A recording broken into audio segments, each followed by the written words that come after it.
In stewardship, what makes things run smoothly is that we are all united in our passion for the land.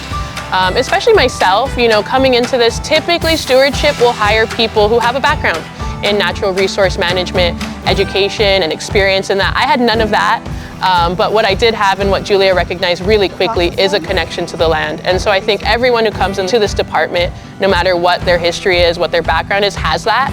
And I think that really helps to keep things running smoothly, especially because working outside is fun, but it's not always easy. You know, rain or shine, we're still out here doing what we need to do. There are days during the summer where it's really, really hot, but because we're all centered on that love and care for the place that we're in, for the land in general, for Hawaii. My name is Hina Mai Atu Fale, but everyone calls me Hina. I was born and raised in Laie, not far from the ranch. I've been working at Kualoa Ranch for just over 9 years, but I've been with KualoaGrown in the Kualoa Stewardship Department for just over 4 years now.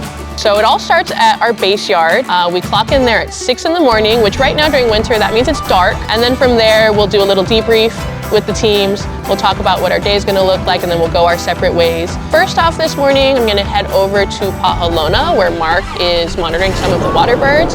He's kind of our specialist on all of that. We'll check in with him and see how the things are going over there. Okay, so that's the 2 parents, and those are their 3 babies. When did those babies fledge? Because they look pretty big. So they're actually from last season. There was no fledges this year, but they're the 3 babies from the year before. They do tend to prefer nesting in the kalo. They have water around them, which is good, but they're not too far away to see stuff. If there's too much vegetation, they can't tell if the mongoose are around. So they can, it's like a little lookout, I guess. And they got enough perfect level. Yeah, they've got enough around them to feel secure, but then there's not too much that they feel insecure at the same time. We do have native water birds that live here on our property at the ranch, which is super awesome. Mark does a lot with them. He not only counts them, but he also monitors during nesting season. He'll kind of count how many eggs, how many chicklings. Another task that sometimes we'll find ourselves doing is seed collection. That one's an interesting one because it's really seasonal, and so different plants you can collect at different times. Today we were able to go out into one of our restoration sites and collect a few mamaki seeds as well as some ilima seeds. They've got these like crazy little squishy white fruit that have got, and we're just wondering how many seeds are in here. I'd say at least like 30 to 50. 50 maybe, yeah. Seeds in each fruit. They look like little aliens. These little squishy things. So you really don't need very many of them. Like this, you see all the little seeds that are inside. You just sow them straight into the ground. And then you just. That's how we grew this entire slope of mamaki, actually. It's just over time, we'd take these fruits when they're ready, just smush them up and put them right in the soil. Now I've got tons. Definitely that's a lot of seed already.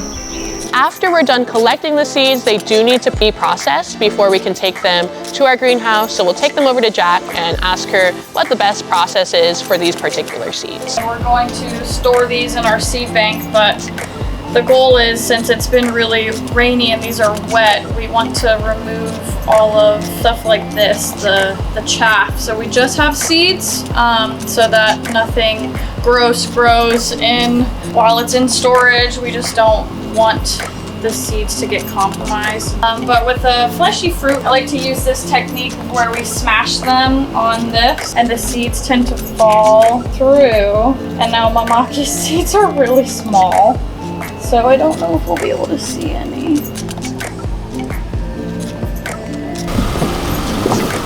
This is the Stewardship greenhouse.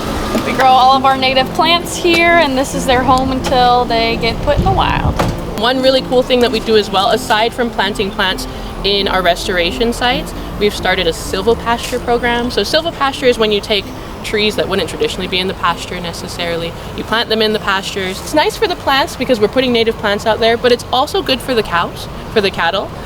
We chose koa trees. They're actually very nitrogen-rich trees, which is really good for the soil, therefore good for the grass, good for the cows. And eventually, when they're big enough, they provide shade for the cattle. So it's kind of cool. So why not provide shade with native trees? So a huge part of what we do in stewardship is that we have restoration sites.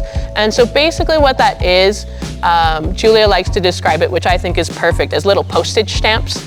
And so we have native forest here on property. We have tons of it, but it's not really accessible. You know, people can't see it very well. And so what we do is we go up into that native forest and we bring those plants back down to a more accessible point where people in tours, education groups can come through, walk right into what that native forest would look like up Mauka. Right here behind me, we just drove right up here. That's one of our restoration sites. And so it's just a space that we can share what's out there with the general public. We started restoration and outplanting on the very far slope beyond those palm trees over there. And then we started planting, there and then working our way kind of this way. This is the last sort of spot that we have to fill in here with our native plants, and then we'll be complete on this whole slope. So I think sometimes it's kind of hard for people to see why the stewardship department is even a part of KualoaGrown. When you think of KualoaGrown, you think of agriculture. That makes a lot of sense.